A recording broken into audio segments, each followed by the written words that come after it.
Tirania de Aço capítulo 1031 Resgate pesado. Minha estava na embaixada alemã na cidade de Pequim enquanto esperava a chegada da imperatriz japonesa. No ano passado, a jovem passou por um momento difícil. Primeiro, ela foi incumbida pela imperatriz Tamihrio de espionar o Kaiser Berengar von Kufstein, onde foi imediatamente descoberta e levada para um local negro.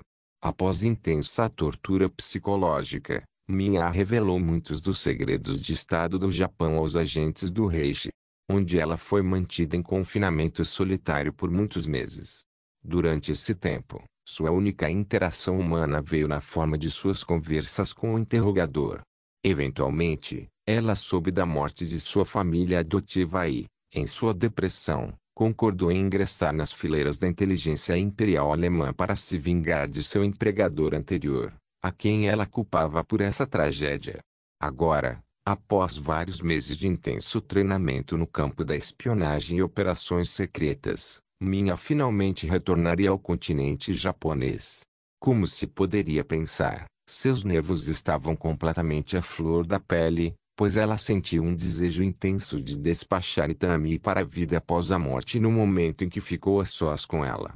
A única coisa que a mantinha sã eram as palavras de seu amante, o agente Friedrich Ziegler, que ressoavam em sua mente continuamente. Faça o seu trabalho e garantiremos que sua madrasta enfrente a justiça. Itami não pode lhe dar o que você quer. Não com agentes alemães protegendo a família real Joseon. Assim, enquanto Minha esperava calmamente pela chegada de Itami, ela só conseguiu suprimir sua intenção de matar lembrando-se de seu verdadeiro inimigo. Aquele que a forçou a sair de casa em primeiro lugar. Se não fosse por aquela mulher, ela estaria desfrutando do luxo da corte real de Joseon sem o menor cuidado no mundo. Eventualmente, as portas da embaixada se abriram, revelando a beldade albina que era a imperatriz japonesa junto com sua guarda real. Gerard ficou ao lado de Minha, junto com seu próprio destacamento de segurança, e foi rápido em se apresentar a Itami com uma voz cheia de sarcasmo. Imperatriz Itami, como sempre, é meu maior prazer vê-la em carne e osso. Alguns parabéns. Afinal, eu havia declarado anteriormente que você nunca teve permissão para pisar neste edifício novamente, e ainda que você é uma convidada do Kaiser. Espero que você tenha trazido a quantia combinada. Havia um olhar cheio de ódio nos olhos vermelhos sangue de Itami enquanto ela estalava os dedos. No momento em que ela fez isso, seus guardas trouxeram vários baús cheios de barras de ouro maciço. Os homens rapidamente abriram as caixas para revelar o tesouro dentro, onde Gerard olhou para a recompensa com olhos avarentos. O homem levou um momento para se acalmar antes de ordenar um de seus homens que pesasse o ouro. Enquanto os fuzileiros navais alemães asseguravam que o peso adequado do ouro estava em ordem, Gerard conversou um pouco com a imperatriz japonesa. 1814,369 quilos de ouro não é pouca coisa. Diga-me, Imperatriz Itami, você foi forçada a esvaziar seu tesouro para pagar o resgate. Você deve se importar bastante com essa garota, hein? Vocês dois estão romanticamente envolvidos? Não vou julgar se você for.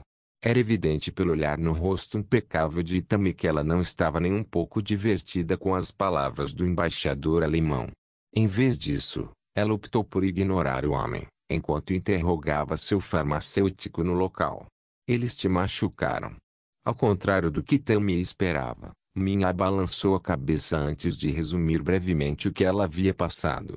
Não, os alemães não me machucaram fisicamente, mas tentaram vários tipos de tortura psicológica. Itami estreitou seu olhar para Gerard, que tinha um sorriso presunçoso no rosto. O homem foi rápido em responder a essa afirmação, de uma forma que ele sabia que provocaria ainda mais a imperatriz japonesa. Quem você pensa que somos? Um bando de selvagens? O Reich tem muitos meios mais eficientes de obter as informações que queremos do que simplesmente começar a cortar a carne de um prisioneiro. Algo que tenho certeza que você não entende. Itami não queria nada mais do que gritar com Gerard em sua voz mais alta possível, mas ela se forçou a manter a calma. Antes que o homem pudesse provocá-la ainda mais, Um fuzileiro naval alemão se aproximou dele e sussurrou algo em seus ouvidos. Ao fazê-lo, um sorriso perverso apareceu no rosto de Gerard quando ele caminhou até a balança e largou a pistola em uma ponta, o que imediatamente desequilibrou a quantia. Quando Itami viu isso, seus olhos quase saltaram das órbitas. Ela não podia acreditar que o homem era tão desavergonhado. No entanto, antes que ela pudesse responder, o homem respondeu de uma forma que a enfureceu além da crença. Parece que você é um pouco baixinha. Itami mal podia acreditar no que estava ouvindo. Ela mediu adequadamente a quantidade várias vezes para garantir a precisão exata. Obviamente, a única razão pela qual as balanças estavam erradas era porque o homem havia colocado sua pistola em uma ponta, adicionando mais peso. A imperatriz japonesa não podia acreditar na falta de vergonha desse homem e imediatamente o atacou por isso. Tínhamos um acordo, Gerard.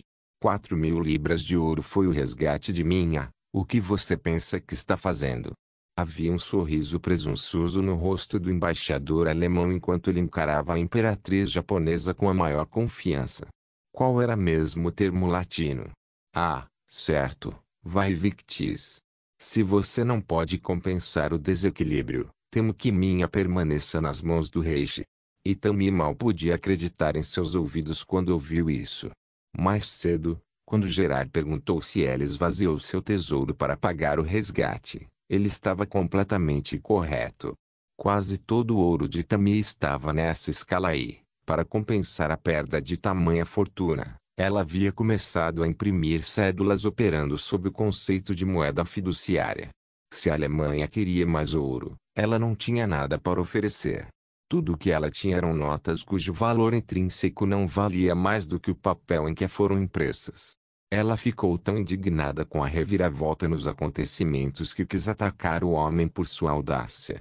No entanto, no final, Itami acalmou seu coração com algumas respirações profundas antes de colocar a mão em seu pescoço e tirar um pingente de ouro que ela usava. Ela então começou a tirar seus anéis de pulseiras de seu corpo, e até mesmo seus brincos antes de colocá-los no topo da balança. O que ela esperava que contrabalançasse a pistola. Infelizmente, ela estava com pouco ouro e, portanto, mordeu o lábio em insatisfação, antes de olhar para Gerard, que tinha um sorriso presunçoso no rosto. Quando Itami estava prestes a xingar o homem, ele retirou sua pistola da balança e a colocou no coldre. Tudo isso enquanto ria como se toda essa ofensa não passasse de uma piada. Itami, você está falando sério demais. Se continuar franzindo as sobrancelhas assim, ficará com algumas rugas. O que seria uma pena, considerando sua beleza lendária. Garanto-lhe, eu estava apenas pregando uma peça. Para a imperatriz japonesa sacrificar suas joias por um mero prisioneiro, é um pouco impróprio para sua posição, você não acha? Tendo caído em tal armadilha, Itami queria gritar com este homem, mas mais uma vez se acalmou com algumas respirações profundas antes de recuperar suas joias. Depois de fazer isso, ela olhou para Gerard e o repreendeu. Chega de jogos, você tem seu resgate, agora grátis minha. Ao contrário do que Itami esperava, Gerard simplesmente sorriu e destravou as amarras de minha, antes de empurrar a garota em direção ao anfitrião japonês. Com uma reverência graciosa, ele fez uma última observação, sabendo que isso irritaria a mulher. Como sempre, foi um prazer, Imperatriz Itami riu. Sei que pode não parecer, mas sempre gosto de nossas negociações. Você tem as emoções mais expressivas e elas são simplesmente adoráveis. Você é livre para deixar a embaixada, e volte para sua casa com seu bichinho de estimação. Obrigado novamente pelo ouro. Em resposta a isso, Itami apenas rosnou antes de arrastar minha em direção ao navio que estava atracado na Baía de Buai. Uma vez que eles estavam a bordo com segurança, Minha fez uma pergunta com um olhar esperançoso em seu lindo rosto. Antes de partirmos para o Japão, posso ir ver minha família? Senti muita falta deles. Uma expressão de remorso se contorceu no rosto de Itami enquanto ela desviava o olhar, incapaz de trocar contato visual com a princesa Joseon. Naturalmente, Minha percebeu isso e rapidamente perguntou sobre a atitude da imperatriz japonesa. O que foi? O que aconteceu? Itami achou difícil falar as palavras e lutou para expressá-las. Havia uma expressão muito clara e dolorosa no rosto da mulher, enquanto ela apertava o peito em agonia antes de revelar a verdade. Sinto muito, mas sua família adotiva morreu em um ataque terrorista. Embora Minha já soubesse disso há algum tempo e chorasse pela perda de sua família, neste momento ela começou a chorar mais uma vez, enquanto agarrava o kimono de Itami e exigia respostas dela. O que você quer dizer? Você não anexou um destacamento de segurança para minha família? Você me mandou para a Cova do Leão, e você nem se preocupa em proteger meus entes queridos. O que há de errado com você? Itami imediatamente agarrou a mão de Minha e tentou acalmar a mulher, enquanto ela explicava o que havia acontecido de sua perspectiva. Claro, anexei um destacamento de segurança à sua família. Até os mantive na área mais segura de Busan. No entanto, os terroristas de Joseon lançaram vários ataques em toda a região. Eles até bombardearam a sede de Kenpeitai em Busan. Nessas terríveis circunstâncias, parece que os soldados encarregados de proteger sua família foram chamados para lidar com os ataques, o que deu aos terroristas a oportunidade de assassinar sua família. Me desculpe, Minha, eu sei que prometi cuidar de sua família e falei com você. No entanto, não cometerei esse erro novamente. Juro fazer tudo ao meu alcance para levar aqueles que o prejudicaram à justiça. Isso é culpa daqueles malditos alemães. Foram eles que armaram os rebeldes Joseon com metralhadoras. E vou garantir que eles paguem por seus crimes. Mesmo que o que Itami disse fosse absolutamente verdade. Minha estava agindo sob um viés e não conseguia acreditar nas palavras da mulher. Afinal, os humanos provavelmente se apegariam à primeira fonte de onde ouviram informações, especialmente no que diz respeito a tragédias. Os alemães criaram uma história perfeita para virar a princesa Joseon contra a imperatriz japonesa e, após meses de lavagem cerebral, ela não duvidou mais que suas palavras fossem verdadeiras. Assim, mesmo trabalhando para os arquitetos do assassinato de sua família, Minha acreditava de todo o coração que Itami era o verdadeiro culpado. No entanto, apesar de querer nada mais do que matar Itami no local, Minha permaneceu calmo. Afinal, ela nunca se vingaria daquela mulher se ela agisse fora de hora aqui agora. Assim, Minha se isolou em um dos beliches do cruzador, não querendo falar com Itami até que eles retornassem ao Japão. Tirania de Aço Capítulo 1032 Formação do Kanato da Crimeia. Corigin ficou na proa do SMS Lind e contemplou a costa da península da Crimeia, onde existia um pequeno porto e um assentamento considerável. Meses atrás, esta cidade não existia. No entanto, agora abrigava dezenas de milhares de seu povo. Embora estivesse longe de estar completo, mais e mais edifícios estavam sendo concluídos a cada dia. Nos meses que se seguiram à derrota de Shagadá em Constantinopla, Berengar fez uso de seus recursos para reunir os membros derrotados da Horda Dourada e encurralá-los na península da Crimeia, onde os alemães ajudaram na construção e desenvolvimento da região. Fora desta cidade, cuja arquitetura lembrava assustadoramente a da Rússia da vida passada de Berengário, havia campos férteis, que faziam uso de fertilizantes importados da Alemanha e ferramentas mecanizadas que eram puxadas por bestas de carga. O que antes era uma área bastante desolada agora continha um assentamento semi-moderno. Embora ainda levasse algum tempo até que a região se tornasse autossuficiente, uma base sólida foi construída para Corigin e seu povo. Algo que trouxe lágrimas aos olhos escuros da mulher. Foi só depois de olhar para a cidade em desenvolvimento por vários minutos com admiração que a jovem virou a cabeça para Berengar para expressar seus pensamentos. Obrigado. Meu povo nunca conheceu uma vida além de ser nômade, e em meio ano, você nos ajudou a construir uma cidade nossa. Não sei como posso retribuir. Berengar sorriu ao ouvir isso, antes de colocar o braço em volta do ombro da mulher. O relacionamento deles sempre foi estritamente de negócios, Embora depois de meses lutando um com o outro, a princesa turco-mongol não temesse mais o contato físico entre ela e o Kaiser. Quando Berengário trouxe a mulher para seus braços, ele apontou com a mão livre para o povoado. Eu só fiz o que prometi fazer. Além disso, a maior parte do que você vê ainda está em construção. Isso é apenas o começo. Sob nossa orientação, seu povo poderá viver aqui e prosperar por conta própria dentro do próxima década. Por enquanto, continuaremos a construir e mostrar ao seu povo como manter o que estabelecemos.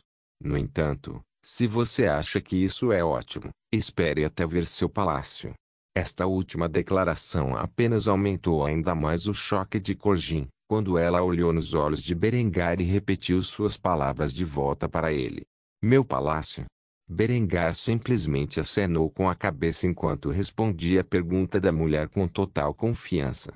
Agora você é uma rainha, e uma rainha merece um palácio adequado. Venha, vou levá-la para sua nova casa e mostrá-la. Corjin seguiu Berengar em um barco, que os transportou do SMS Linde para a costa da Crimeia, onde eles começaram a caminhar pelas ruas da cidade em desenvolvimento até que finalmente entraram no terreno que pertencia a um pequeno palácio vagamente modelado após o russo Tsaritsi no palácio da vida passada de Berengário. Berengar não poupou gastos na construção do palácio de Corjin. Dezenas de milhares de trabalhadores alemães, armados com os equipamentos mais modernos, passaram os últimos 6 meses construindo uma cidade do zero. Com a extensa experiência de trabalho dos engenheiros alemães, arquitetos e equipes de construção, eles foram capazes de projetar uma cidade que não tinha rival fora da pátria.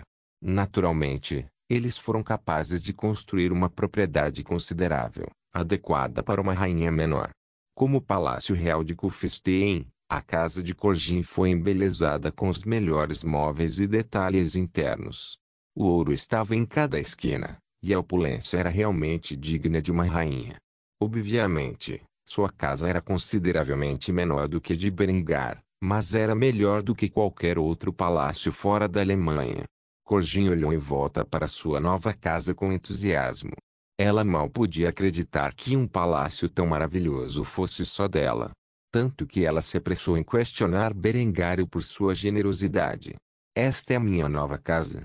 Um sorriso sedutor surgiu no rosto de Berengário enquanto ele diminuía a distância entre ele e a mulher antes de sussurrar algo em seu ouvido. Bem, seus e nossos futuros filhos. Embora Corjin tivesse concordado em carregar os filhos de Berengário, toda vez que o assunto era abordado no passado, ela se distanciava do homem. No entanto, depois de testemunhar tudo o que Berengar havia presenteado a ela, ela não pôde deixar de se sentir atraída por ele. Ao ver que tinha conseguido os seus empreendimentos, Berengário sorriu e segurou a mão delicada da mulher, antes de lhe sussurrar outra frase ao ouvido. Venha, que tal eu te mostrar o quarto? Corjin só pôde acenar com a cabeça em concordância enquanto se permitia ser levada pelo homem.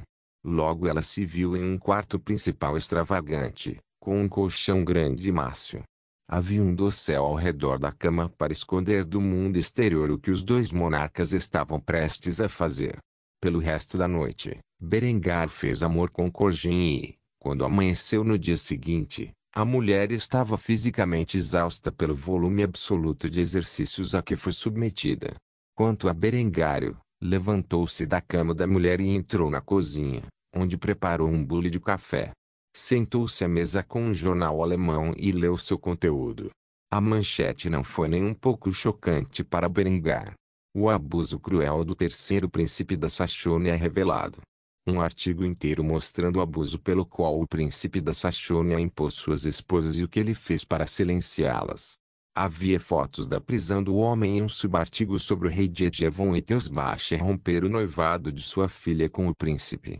Linde havia feito um trabalho impecável, e agora tudo o que restava era Berengário retornar ao Reich e abordar o rei da Baviera sobre um compromisso adequado entre Ana e Hans.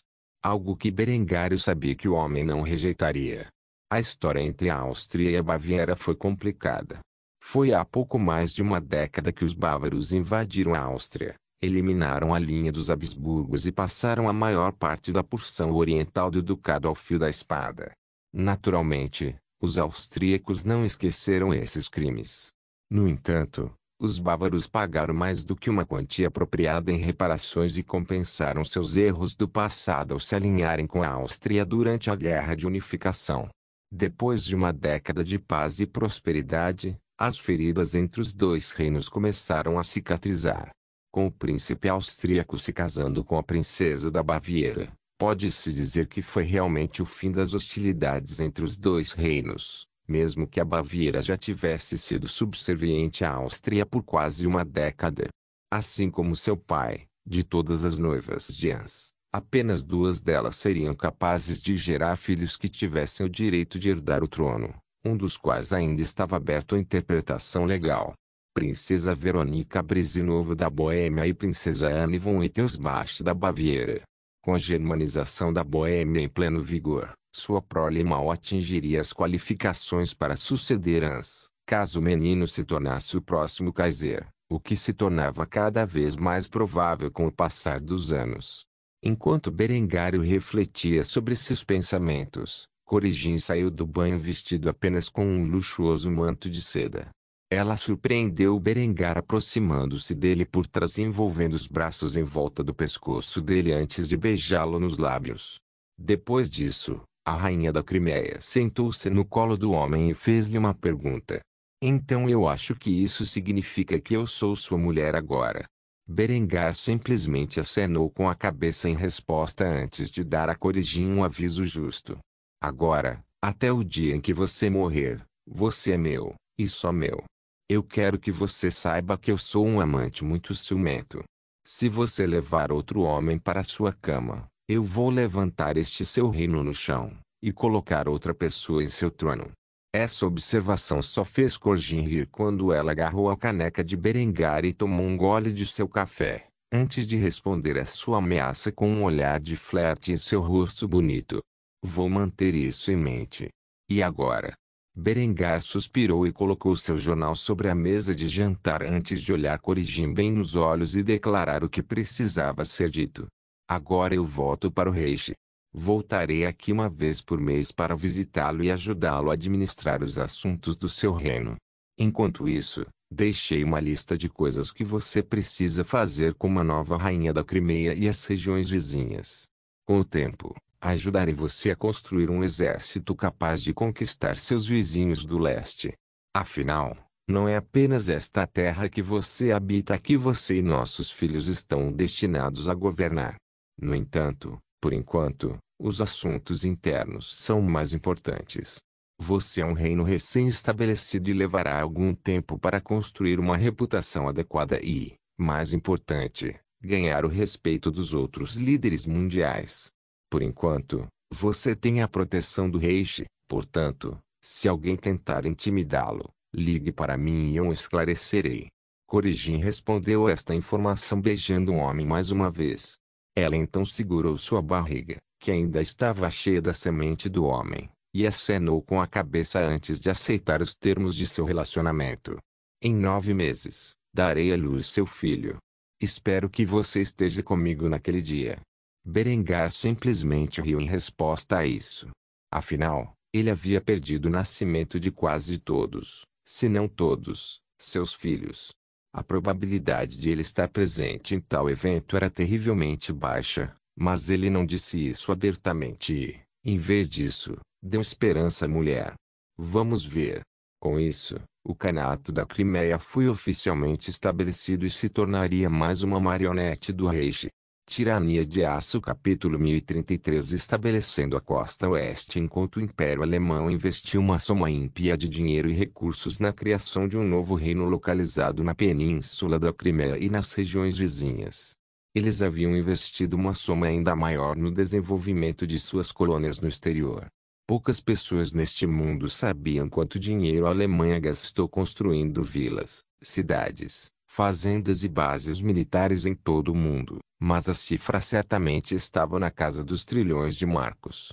E, no entanto, em quase uma década, muitas dessas colônias pagaram a dívida integralmente, e mais algumas.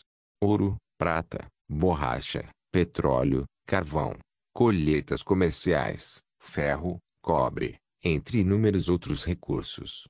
Cada colônia produzia algo de valor, que era então enviado de volta à pátria para refinamento e produção, onde então atravessava o mundo na forma de comércio. A riqueza gerada a partir desse comércio seria então investida no desenvolvimento do Reich como um todo, incluindo as colônias de onde esses recursos eram extraídos. Era um fluxo de lucro cada vez maior. Quanto mais recursos a Alemanha encontrou, mais riqueza foi gerada. Naturalmente, isso deu ao Reich alguma liberdade na rapidez com que eles poderiam colonizar novas terras e criar novas colônias. Por exemplo, neste exato momento, na costa do que foi referido como Califórnia na vida passada de Berengário, encontra-se uma enorme frota de navios mercantes que foram protegidos por uma pequena escolta naval. Um total de 50 navios de carga da classe Dominion II navegavam em direção à área da Bahia.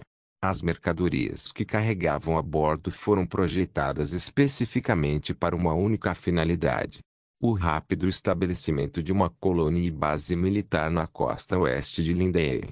Com a abertura do canal de Neuschwaben, a Alemanha agora tinha acesso fácil ao outro lado do Novo Mundo, algo que planejava aproveitar em preparação para a próxima guerra com o Japão. O almirante Urs Schwarz estava a bordo de um cruzador de batalha da classe Henrietta enquanto olhava através de seus binóculos e contemplava a nova terra, que os europeus nunca haviam pisado antes. Havia uma expressão de empolgação em seu rosto e rude ao contemplar os recursos inexplorados da região. O almirante rapidamente deu uma ordem a um oficial de convés próximo, uma ordem que mudaria o destino da Califórnia para sempre. Prepare a embarcação de desembarque e envie os fuzileiros navais para a terra. Se eles encontrarem algum selvagem, eles têm minha permissão para tirar à vista. A essa altura, eles devem conhecer a política colonial do Reich. O oficial de convés saudou rapidamente seu oficial superior antes de transmitir as ordens aos departamentos apropriados. Em uma hora, um grupo de embarcações de desembarque que estava sendo rebocado pelo Battle Cruiser atingiu a água e acelerou em direção à costa. A bordo dessas embarcações de desembarque havia uma série dos mais novos modelos dos Schützenpanzer Marder e Fives conhecidos como Ausf baseados no chassi do tanque Panther. Esses veículos blindados estavam cheios de fuzileiros navais alemães cuja tarefa era proteger a região. Dentro de um desses veículos blindados estava ninguém menos que o próprio irmãozinho de Lindy. O capitão Hermann von Habsburg foi transferido do exército alemão para o corpo de fuzileiros navais alemão em preparação para a guerra com o Japão.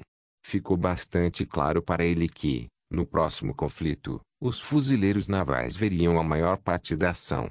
Assim, na necessidade de provar a si mesmo, ele havia se transferido para o corpo, onde agora sentava em um Marder FV com seu rifle automático STG-27 nas mãos. Logo, o veículo blindado atingiu a costa e começou a avançar. Naturalmente, a chegada de grandes navios de guerra de aço, bem como de embarcações de desembarque e FIVs chamou a atenção das tribos locais, que correram para a costa para ver o que estava acontecendo. Em pouco tempo, centenas de membros da tribo se reuniram perto da costa e contemplaram essas máquinas de guerra, como se estivessem testemunhando a chegada de alienígenas. Os altos rugidos dos motores assustaram os nativos, que não sabiam como reagir ao que viam. Quanto aos IFVs, no momento em que notaram os nativos, eles posicionaram os fuzileiros navais pela escotilha traseira e apontaram seus canhões automáticos para as multidões reunidas. O modelo Ausf do Marder FV atualizou sua torre principal de um canhão automático de 2 cm para um canhão automático de 3,7 cm. Ao fazer isso, aumentou sua letalidade contra alvos fáceis e veículos blindados por uma ampla margem. Assim, quando os IFVs abriram fogo contra as multidões reunidas, os projéteis de alto explosivo praticamente despedaçaram os corpos dos nativos antes que os fuzileiros navais pudessem disparar. Os selvagens nem sequer tiveram a capacidade de reagir a essas estranhas máquinas antes de já terem perecido. Com o pouco que sobrevive sendo enxugado pela infantaria de fuzileiros navais. Hermann contemplou a aniquilação total dos habitantes locais com uma expressão estoica no rosto antes de emitir ordens para suas tropas. De volta para dentro, vamos invadir os assentamentos locais e aniquilá-los antes que o anfitrião principal chegue. Com isso dito, a companhia de fuzileiros navais rapidamente voltou para a parte de trás dos IFVs, que aceleraram seus motores e atropelaram os restos sangrentos dos nativos massacrados sem o menor remorso. Naturalmente, o estrondo dos canhões que acompanhavam os grandes navios de aço na baía alertou as tribos locais sobre a hostilidade dos alemães, fazendo com que cada tribo local se prepare para a guerra. No entanto, o que eles poderiam fazer contra um império tão avançado? Paus e pedras não tinham lugar no campo de batalha moderno, algo que estava prestes a se tornar dolorosamente óbvio para esses selvagens. Os 10 IFVs se dividiram em grupos de 3, com o veículo de comando ficando para trás na praia para coordenar as comunicações com a frota principal. Esses 3 grupos seguiram em direções diferentes, procurando limpar as imediações de quaisquer assentamentos locais. Exatamente o que fizeram. Quando o primeiro grupo de IFVs encontrou uma vila próxima, eles imediatamente foram atacados por flechas, que risivelmente ricochetearam na armadura de aço inclinada dos Marders. A resposta a esses ataques foi uma retaliação rápida por meio do disparo automático de um canhão antiaéreo de 3,7 centímetros, que destruiu sem esforço as cabanas de capim, bem como aqueles que viviam lá dentro. Quanto aos fuzileiros navais alemães, eles se posicionaram por trás do IFV e o usaram como cobertura, onde um artilheiro ceifou os nativos com seu MG-27, uma arma modelada após o MG-42 da vida passada de Berengar. O anjo da morte desceu dos céus e reivindicou a vida de todos os aldeões, sejam eles jovens ou velhos. Ele não discriminava. Foi somente depois que cada vida foi extinta que o operador do lança-chamas limpou o que restava das estruturas de palha com sua arma. As chamas erodiram a aldeia e as áreas circundantes. Enquanto isso, os perpetradores reentravam em suas máquinas de guerra e se afastavam para matar novamente. Os esquadrões da morte alemães foram implantados em todas as aldeias em um raio de 100 km² da zona de desembarque, usando as mesmas táticas. Primeiro, eles iluminariam a vila com os projéteis explosivos de 37 mm do canhão automático. Depois implantariam metralhadoras e atiradores automáticos para lidar com os sobreviventes, antes de finalmente usar lança-chamas para queimar o que restou em cinzas. Quando o sol se pôs, milhares, talvez até dezenas de milhares de vidas haviam perecido, sem que os fuzileiros navais sofressem uma única baixa. Foi por meio desse fogo e fumaça que a área da baía foi limpa de seus habitantes originais, um ato que tornou a própria terra madura para a colonização. Foi somente depois que tudo foi liberado pelo capitão Hermann von Habsburg que os navios pousaram na costa, cujas tripulações começaram imediatamente a construção de um porto, base naval, pista de pouso e assentamento.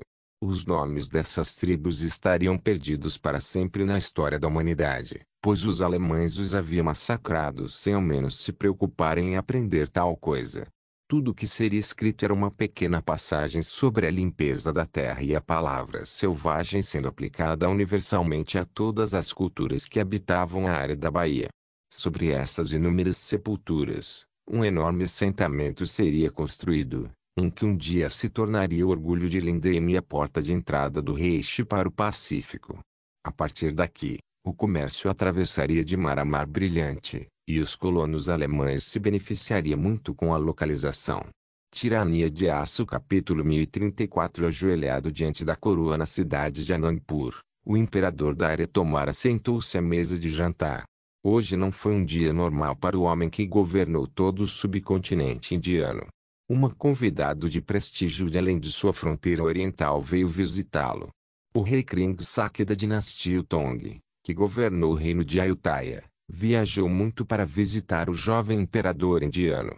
Com o mundo mudando rapidamente ao seu redor, Kringsak sentiu a necessidade de buscar proteção de uma grande potência. Se ele falhasse em fazê-lo, seu reino logo seria vítima dos impérios mais predatórios deste mundo.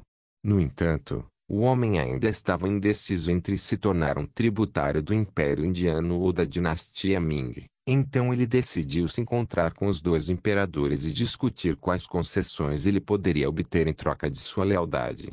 A essa altura, Dari havia se tornado um estadista eficiente, pelo menos capaz o suficiente para ser um subordinado adequado ao rei Shi, e assim ele deu um grande banquete para seu convidado estrangeiro, enquanto exibia a riqueza que havia obtido de seus laços com a Alemanha. Rei Kringsak, devo dizer, é realmente minha maior honra recebê-lo aqui em minha casa. Eu entendo que você tem algumas preocupações, especificamente em relação à atual crise política que enfrenta o sudeste da Ásia. Quero assegurar-lhe que, se decidir alinhar-se com a Índia, permitirei que governe suas próprias terras com pouca interferência. Um tributo anual é tudo que peço em troca de minha proteção.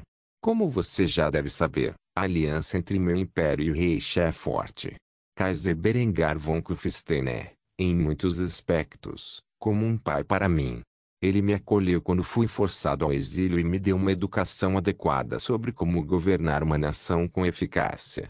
Eu garanto a você, se o Japão ou a dinastia Ming atacassem suas terras, então não apenas todo o peso do exército indiano estaria à sua disposição, mas o exército alemão também estaria disponível para ajudá-lo.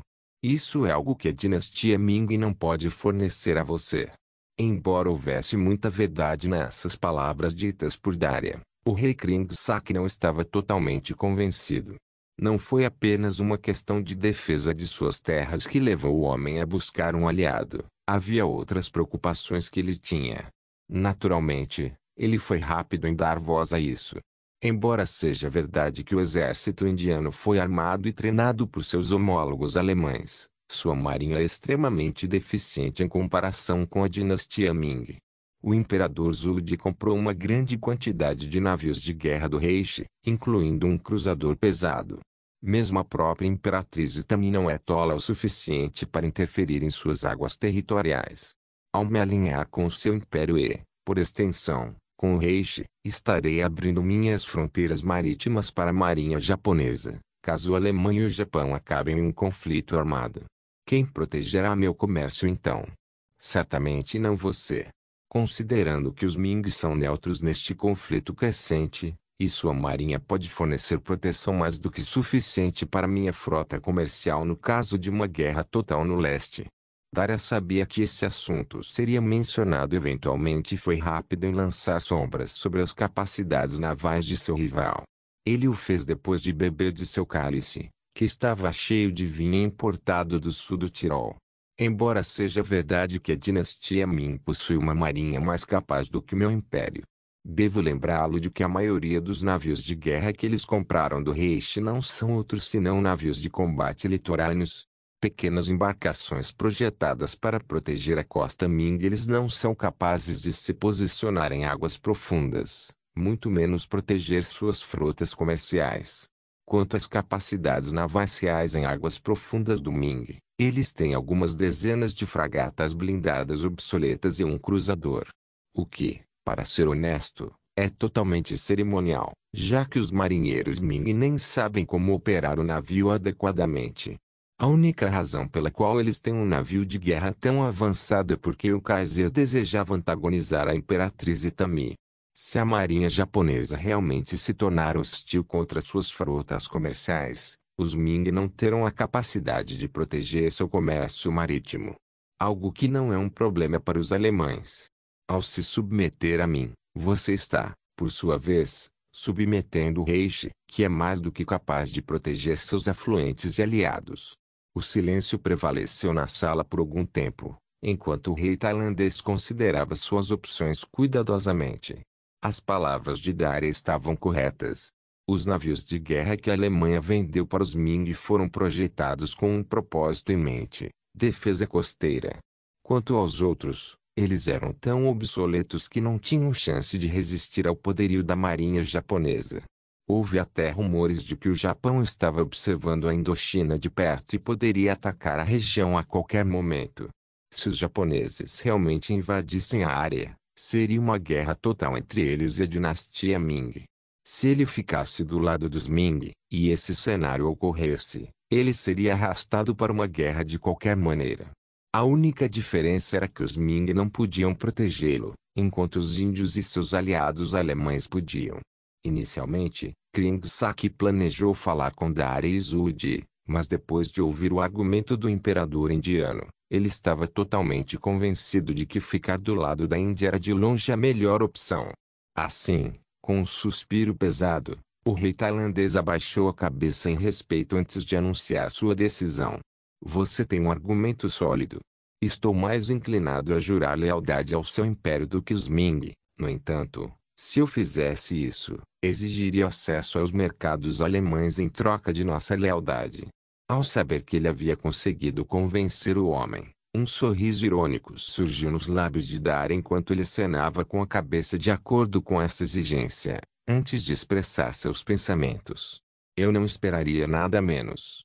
Não se preocupe, tal coisa pode ser facilmente arranjada. Por enquanto, vamos aproveitar este banquete.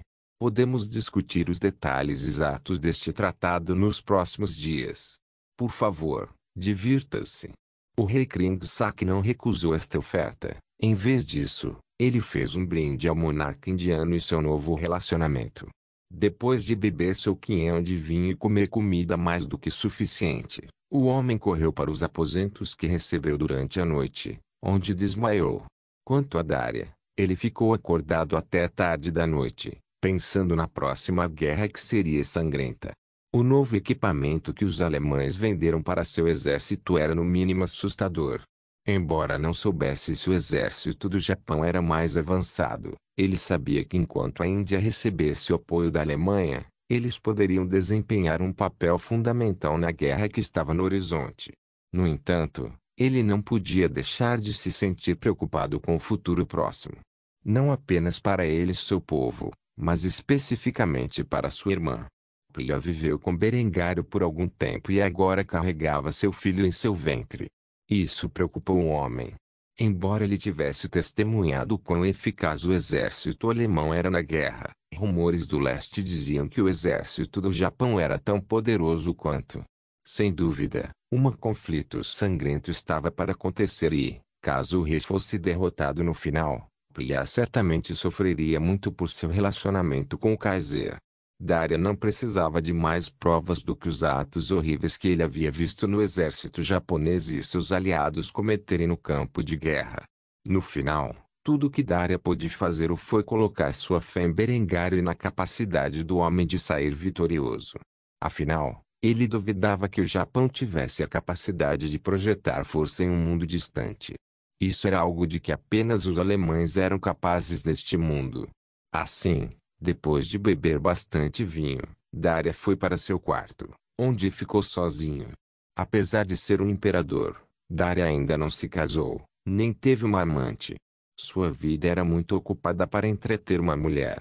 Em vez disso, ele viveu uma vida solitária neste palácio sozinho, com nada além de seus servos para lhe fazer companhia. Depois de subir em sua cama e puxar as cobertas sobre ele caiu em um sono profundo. Nos próximos dias, o Império Indiano assinaria um tratado com o reino de Ayutthaya, estabelecendo o reino como tributário de seus senhores indianos. Ao fazer isso, Daria abriu a terra para as rotas comerciais alemãs. Algo que ajudou muitas nações a prosperar na última década. Não se esqueça de deixar o link de se inscrever no canal.